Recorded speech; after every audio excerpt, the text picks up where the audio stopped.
क्या हो अगर मैं आपसे पूछूं कि आखिर कौन है इंडिया का सबसे हाईएस्ट इंडिविजुअल टैक्स पेयर, तो क्या आपको लगता है वो कोई अंबानी है, अडानी है या फिर टाटा है? लेकिन असलियत में ये तीनों ही नहीं है। तो आखिर कौन है भैया हमारे खेल में नया खिलाड़ी? देखें कौन नया खिलाड़ी आया है। जी हाँ, वो है अक्षय कुमार। अब जिस देश में सबसे अमीर व्यक्ति वही सबसे ज्यादा टैक्स नहीं दे रहा है, तो आखिर ये एक छोटा मोटा actor highest individual tax payer आखिर कैसे दे रहा है? जानेंगे इन सभी का राज आज के इस वीडियो में। वैसे मेरा नाम है ऋषभ जैन और आप देख रहे हो वेल्थ योगी ऋषभ। तो अब चलिए वीडियो को शुरू से शुरू करते हैं। तो अब सीधा आते हैं मुद्दे की ओर। क्या आखिर अंबानी कह रहे थे अक्षय कुमार कैसे बने हाईएस्ट इंडिविजुअल टैक्स पेयर? अब इसका क्या मतलब हुआ कि क्या अक्षय कुमार अंबानी से भी अमीर हुए?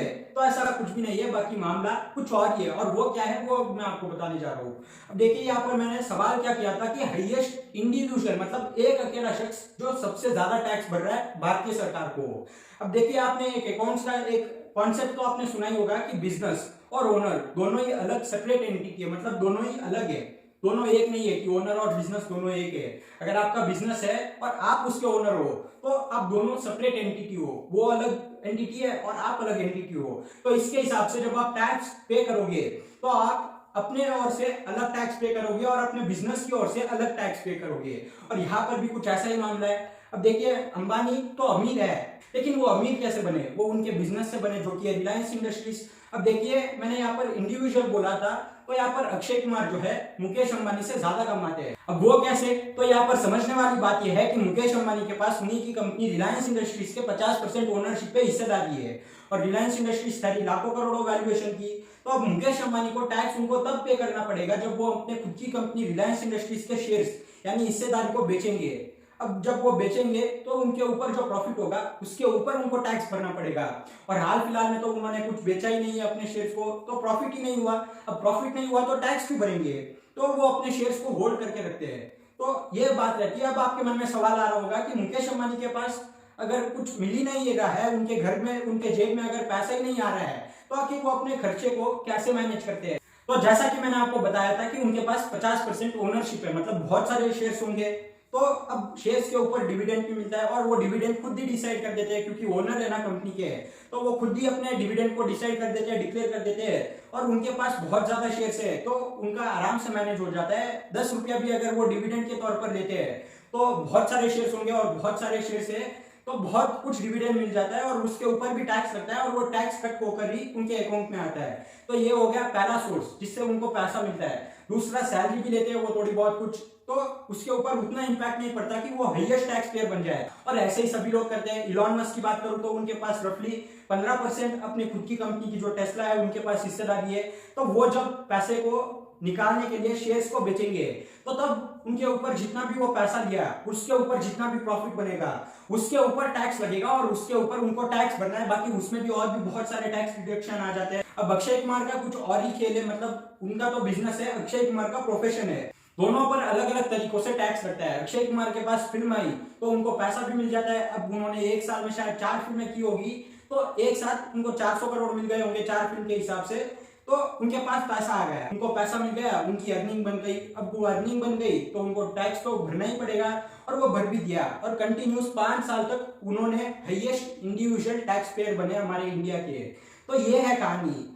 बिजनेस पर अलग तरीके से टैक्स लगता है, प्रोफेशन के ऊपर अलग तरीके से टैक्स लगता है और जॉब के ऊपर अलग तरीके से टैक्स पड़ता है। और तीनों के जो टैक्स डिडक्शन के जो मेथड है वो भी अलग अलग रहते हैं। बताऊंगा तो आपका दिमाग का दही हो जाएगा। ये वो tax deduction section A, section B, A B C D सब सेक्शन ये बहुत सारे होते हैं, आपको समझ भी नहीं आएगा। लेकिन क्योंकि आपको पता रहना चाहिए कि वो आखिर करते कैसे, वो मैं आपको बता रहा हूँ। तो इस हिसाब से बिजनेस के जरिए सबसे ज्यादा टैक्स पेयर वो कौन थे, तो उसका अंदाजा आपने सही लगाया। वो है मुकेश अंबानी की जो कंपनी है रिलायंस इंडस्ट्रीज, उसने सबसे ज्यादा टैक्स पे किया था, जो कि आप देख सकते हो कितना भरा था 2022 में। 23 का अभी आना बाकी है, बाकी आप ये फ्यूचर में देख रहे हो तब भी ये वीडियो काम आने वाली है, क्योंकि मैं आपको ये भी बताने जा रहा हूँ कि ये बिजनेस आखिर कितना पैसा टैक्स को सेव कर देते हैं, आखिर क्यों इनको टैक्स भरना सरकार को पसंद नहीं आता।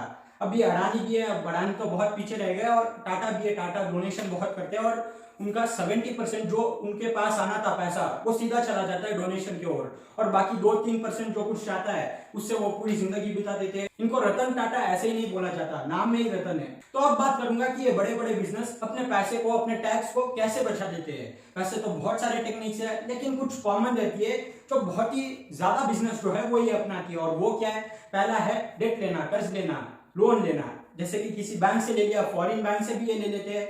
जब इन्होंने जियो लॉन्च किया था तो फॉरेन जो बैंक है वहां से लोन लिया था, अब उसकी क्यों जरूरत पड़ी, और ये अमीर लोग आखिर लोन क्यों लेते हैं, उसके बारे में भी मैंने एक बहुत दिलचस्प वीडियो बना रखा है। ना सिर्फ अंबानी, बल्कि मैं बात करूं अडानी के बारे में, या फिर टाटा के बारे में, या फिर इलॉन मस्क के बारे में, तो सभी ने लोन लिया हुआ है। तो आखिर क्यों, आखिर क्या है उसके पीछे की कहानी, अमीरों का राज, अमीरों का माइंडसेट, उसके बारे में मैंने एक वीडियो बनाकर रखा है। वो वाली वीडियो जरूर देखिएगा, पूरा गेम चेंज कर देगा। आपको तरीका जो है, नजरिया जो है वो आपको बदल देगा, अमीर लोगों की तरह सोचने पर आपको मजबूर कर देगा। तो वो वाली वीडियो जरूर देखें अगर आपने नहीं देखा है। तो बात करेंगे इस वीडियो के ऊपर। अब बात यह है कि वो कर्ज क्यों लेते हैं, ताकि उनको टैक्स में डिडक्शन मिल जाए। वैसे थोड़े बहुत कुछ नियम है जिससे हमें टैक्स से डिडक्शन मिलती है, तो इसलिए क्योंकि वो मानते हैं कि अगर वो कंपनी लॉस में है या फिर उनको कर्ज की जरूरत है तो वो क्या ही टैक्स भरेंगे, तो इस हिसाब से उनको थोड़ा बहुत कुछ डिडक्शन मिल जाता है।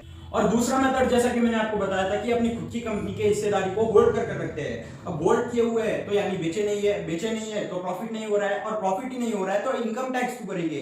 तो ऐसे ही अपने टैक्स को बचा लेते हैं या फिर टाल देते हैं। और ऐसा ना सिर्फ मुकेश अंबानी करते हैं, बाकी आप किसी को भी देख लीजिए, वॉरेन बफेट को या फिर जेफ बेजोस को, तो ये सारे मेथड वो भी अपनाते हैं। और बात करूं इलॉन मस्क के बारे में, तो ये सारे जो अरबपति आपको दिखते हैं ना कि इनके पास उतनी नेटवर्थ है, इतना पैसा है, लेकिन वो सब कुछ उनके पास रहता ही नहीं है। वो सब पैसा उनके बिजनेस में इन्वेस्ट हुआ रहता है, वो सभी शेयर्स के फॉर्म में रहता है। और हाल ही में जब इलॉन मस्क ट्विटर को खरीद रहे थे तो उसके लिए, खरीदने के लिए जो पैसा चाहिए था वो उन्होंने टेस्ला को बेचकर ही पैसा जुटाया था। और ये जो बड़े बड़े बिजनेसमैन जैसे कि मुकेश अंबानी और इलॉन मस्क जब अपने खुद के कंपनी के शेयर्स को बेचते हैं तो दो नुकसान और उनको झेलना पड़ता है। और वो क्या है? पहला कि वो खुद एक ओनर होकर, इतने बड़े मालिक होकर, वो अगर खुद की कंपनी के हिस्सेदारी को बेच रहे हैं तो वो एक नेगेटिव पॉइंट पड़ जाता है, नेगेटिव इंपैक्ट पड़ता है इन्वेस्टर्स को जिन्होंने उन कंपनी पर इन्वेस्ट किया है। क्यों? क्योंकि वो खुद एक मालिक होकर अपनी हिस्सेदारी को क्यों बेच रहे हैं, तो थोड़ा बहुत कुछ डाउट हो जाता है कि कुछ तो गड़बड़ हो रहा हो, तो इसीलिए वो भी बेच देते हैं। तो ऐसे सब लोग बेच देंगे तो उनकी जो वैल्यू है शेयर की, उनकी कंपनी की हिस्सेदारी की जो वैल्यू है वो कम पड़ जाती है। और दूसरा नेगेटिव पॉइंट ये है, नेगेटिव इंपैक्ट ये पड़ेगा कि जब ये बेचते हैं तो एक दो शेयर्स तो बेचेंगे नहीं, इनके पास तो लाखों करोड़ों शेयर्स होंगे, तो वो बहुत से शेयर्स को बेच देते हैं। तो होता क्या है कि सप्लाई बहुत ज्यादा बढ़ जाती है, कोई खरीदने वाला भी तो रहना चाहिए इतने सारे शेयर्स को। तो होगा क्या? सप्लाई बढ़ जाएगी, डिमांड कम हो जाएगी और प्राइस कम होने वाली है और कम होगी। तो उनका अगर 100 शेयर उनके पास पड़े होंगे, अगर वो बेचने जाएंगे 10 शेयर्स को, तो उन 90 शेयर्स की भी वैल्यू कम पड़ जाएगी। तो इसीलिए ये ज्यादातर बार अवॉइड करते हैं अपने शेयर्स को बेचने को, क्योंकि दो नेगेटिव पॉइंट आपको बता दिया, बाकी और भी बहुत सारे कुछ रहते हैं, बहुत सारे कारण रहते हैं। तो ये अमीरों का जो माइंडसेट है उसके बारे में ये वीडियो जरूर देखें, बहुत ही मजेदार वीडियो है। बाकी वीडियो अच्छी लगी है तो लाइक करिए, फैला दो ताकि सभी लोगों को पता चले कि अमीर लोग क्या कुछ खेल खेलकर अपने पैसे को बचा लेते हैं और भी ज्यादा कमा लेते हैं। और ऐसे वीडियो देखते